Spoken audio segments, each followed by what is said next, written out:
Principy, na kterých jsme vyrostli, ztrácejí platnost.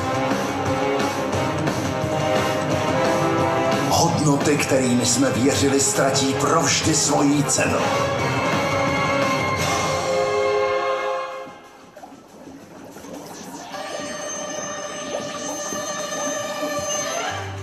Je vůbec možné, aby značka, která již více než 100 let dominuje světu nealkoholických nápojů, byla ještě silnější?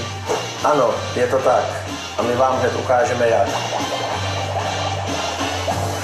Z logiky věci vyplývá, že námět nelze hledat v rámci standardních řešení.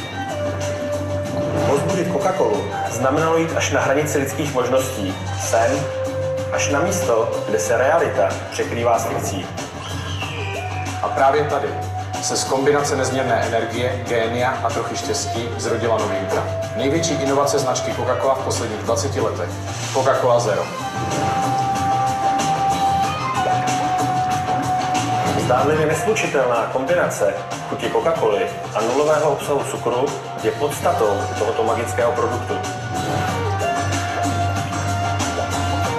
Coca-Cola Zero opravdu chutná jako její původní varianta a přitom neobsahuje žádný cukr.